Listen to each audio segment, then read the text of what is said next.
Pertanyaannya sejauh mana pembuktian motif akan menentukan jerat akhir pidana terhadap terdakwa Ferdi Sambo dan Putri Chandrawati? Kita akan bergabung bersama Jamin Ginting, pakar hukum pidana. Bung Jamin, saya boleh mulai dari ini apple to apple nggak sih sebenarnya ketika kemudian penasihat hukumnya Sambo dan Putri memakai contoh perkaranya kasus sianida dalam penerapan pasal, apa targetnya?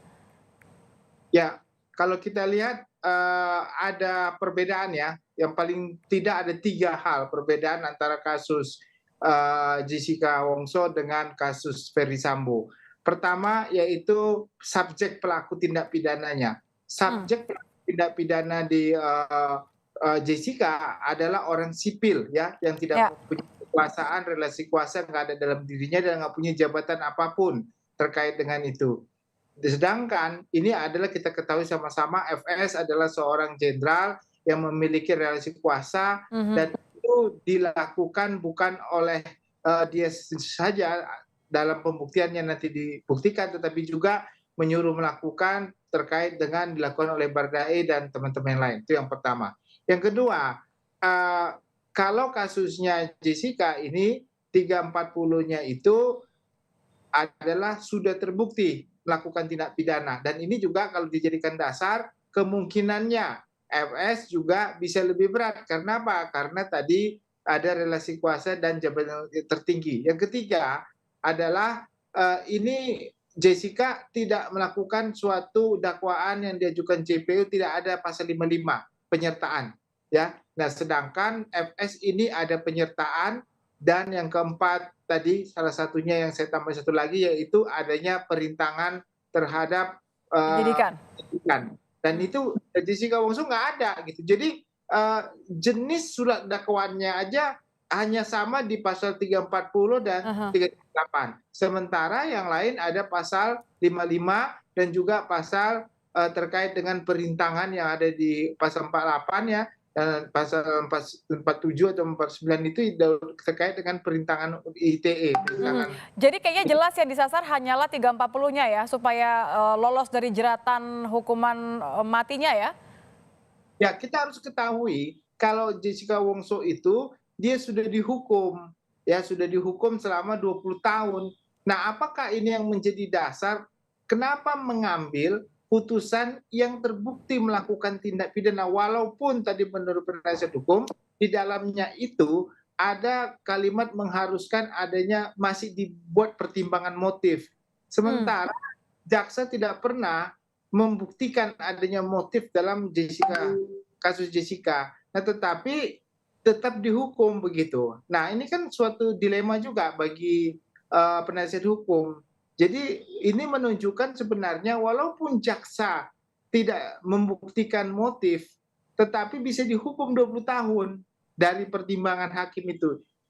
Jadi ini sebenarnya kalau yang mau diambil adalah bukan masalah keringanan hukuman, tetapi kalau dia mau ambil bahwa majelis hakim mempertimbangkan motif sementara jaksa penuntut umum kasus Jessica tidak bisa membuktikan motif Mhm. sehingga tetap dihukum 20 tahun, itu artinya motif itu menjadi hal yang tidak perlu dipertimbangkan Hmm. sehingga dan dapat dihukum juga begitu akhirnya. Nah, Oke. inilah suatu kontradiktif yang saya kira tidak produktif terkait dengan menghadirkan salah satu jurisprudensi lah putusan terkait dengan kasus ini begitu, Mbak. Mhm. Anda kan juga mengamati betul dari awal sampai akhir, akhirnya kemudian hakim menjatuhkan vonis 20 tahun penjara kepada Jessica kala itu. Tapi kalau Ya. Anda melihat artinya ini justru malah akan menjadi salah strategi dari penasehat hukum yang kemudian bisa dimanfaatkan oleh jaksa penuntut umum atau sebaliknya akan membuat hakim menjadi ragu. Ya, saya masih ingat sekali walaupun sudah hampir 6 tahun yang lalu saya berbicara di Kompas TV juga terkait dengan wawancara, apakah motif perlu enggak ya terkait dengan pembunuhan. Saya mengatakan pada saat itu Jessica sendiri dan kita harus tahu siapa motifnya itu. Nah, tahu motifnya itu bukan berarti jaksa harus membuktikan dulu motifnya sehingga pasal 340 itu bestial intelligence-nya jadi terbukti, bukan begitu. Hmm. Artinya pengungkapan kronologi yang jelas dan terang terkait dengan perbuatan Jessica pada saat itu sehingga dia bisa alasan motif kenapa dia harus membuat racun dan segala macam sehingga orang mati itu harus dijelaskan. Nah, tapi itu pun hakim tetap mencantumkan sebagai motif dan jaksa tidak menguraikan itu. Bahkan ahli-ahli sudah diterangkan tidak perlu. Dan itu bisa diterima dan akhirnya Oke. 20 tahun. Nah, sekarang lagi mau dipakai itu sebagai dasar pertimbangan. Tetapi sayangnya itu sudah diputus bersalah. Harusnya, Mbak, yang diambil itu adalah jurisprudensi Hmm. yang bahwasanya seorang itu bebas atau lepas dari hukuman karena jaksa tidak dapat membuktikan motif. Mhm. Nah, yang itu sebenarnya harus dicari jurisprudensi orang yang bebas atau lepas dari hukuman karena jaksa tidak dapat membuktikan motif terkait dengan pembunuhan yang dilakukan oleh terdakwa. Nah, itu baru bagus itu dan itu bisa dapat poin ya bagi hakim Mhm. begitu, Mbak. Jangan-jangan karena sudah tidak punya lagi, cara untuk membebaskan jeratan dari, 340, Bung Jamin? Ya, saya kira segala upaya belakangan ini cukup masif ya, dan supaya ada aja jalan keluar karena beberapa upaya itu kan sudah dilakukan ya, bahkan terhadap GC juga dipertanyakan.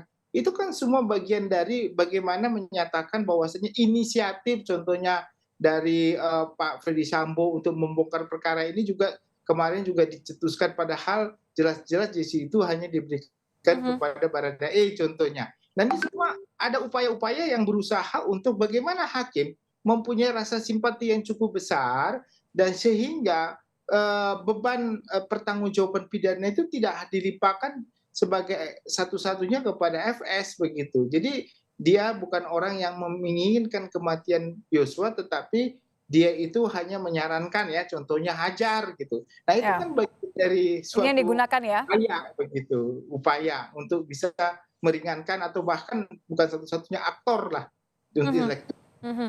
Anda melihat bahwa sejauh ini dari, terlepas dari upaya kemudian penasihat hukum FS dan, PC untuk membuktikan, tapi masih cukup kuat nggak dakwaannya jaksa? Ya, jaksa tidak ada kewajiban untuk membuktikan apakah motif itu benar atau tidak benar. Oke. Dia hanya mempunyai kewenangan dan mempunyai tugas dan tanggung jawab membuktikan apakah unsur-unsur yang didakwanya ada pasal 340, 38 itu semuanya terpenuhi dari fakta-fakta persidangan. Apakah dari saksi yang dihadirkan, barang bukti yang ada, dan juga dari ahli ya, dan bahkan nanti ada petunjuk. Nah, inilah yang memberi keyakinan bagi hakim berdasarkan dua alat bukti menjadi dinyatakan bersalah atau tidak bersalah. Mhm. Nah, ini sebenarnya yang dikuatkan oleh JPU dan kalau sekilas yang kita lihat keyakinan hakim terhadap ini kelihatannya sudah mengerucut, artinya ada keyakinan hakim ini adalah pembunuhan. Oke. Tinggal terkait dengan apa? Pembunuhan berencana atau pembunuhan biasa karena FS sendiri sudah mengakui dan dia meminta maaf akan perbuatan dan bersedia bertanggung jawab terhadap apa perbuatannya begitu. Nah itu kan Mhm. artinya dari pengakuannya itu membuktikan dia sudah mengakui sebagai orang yang punya inisiatif untuk melakukan pembunuhan. Pembunuhan. Apakah pembunuhan itu di spontanitas karena terminologi gramatikal kalimat membunuh berencana dengan tenang itu kan itu menjadi sekarang debatable ya Ya. antara para ahli yang menekan apakah tenang itu berdasarkan pengamatan ataupun pengamatan psikologis dari ahli psikologis atau dapat dilihat dari pengamatan-pengamatan bukti-bukti saksi-saksi cukup begitu. Nah ini yang menjadi sekarang menjadi hakim nanti akan bisa menilai apakah unsur tenang dalam perencanaan pembunuhan itu apa tenang harus dengan penelitian ataupun asesmen dari psikolog atau hanya dapat dilihat dari kasat mata dari saksi-saksi begitu Mbak. Kalau yang perlu kemudian diyakinkan oleh hakim adalah apakah ini masuk ke pembunuhan berencana atau tidak, termasuk tadi tenang ini diartikan definisinya seperti apa. Pembuktian apa menurut Anda yang kemudian bisa menambah kejelian hakim untuk memastikan bahwa, jeratannya sesuai, tidak lepas dari hukuman maksimal? Ya, kalau hakim dia sudah memantongin saya kira ya, artinya sudah memiliki pandangan yang cukup ya untuk bisa memutus perkara ini. Hanya saja dia perlu pertimbangan yang cukup kuat dalam pertimbangan majelis. Jadi dalam putusan itu ada pertimbangan terhadap setiap unsur-unsur pasal yang didakwakan ya. yang dinyatakan terbukti. Kalau nanti dapat contohnya sekarang ini kan yang dituntut oleh jaksa penuntut umum dia harus pilih apakah 340 atau 338 kan dalam Mhm. tuntutan boleh dua-dua juga begitu. Nah, kalau nanti jaksa penuntut umum dalam tuntutannya 340 dan hukumannya seumur hidup contohnya ya, maka otomatis hakim dalam memutuskan harus punya dasar untuk memutuskan apakah sama dengan tuntutan seumur hidup contohnya, atau dia hanya menuntut memutuskan hanya 20 tahun, tapi ada dasarnya gitu, dasarnya apa itu. Nah, inilah yang diperlukan, apakah dia mengambil dari ahli-ahli yang sudah dihadirkan, atau nanti dia bisa inisiatif contohnya, hakim mengatakan, "Oh, saya perlu ahli sendiri untuk bisa saya hadirkan, untuk lebih netral dibandingkan dengan ahli jaksa ataupun ahli penasihat hukum." Itu bisa dilakukan, tapi sampai saat ini kan arah ke sana kita belum lihat ya.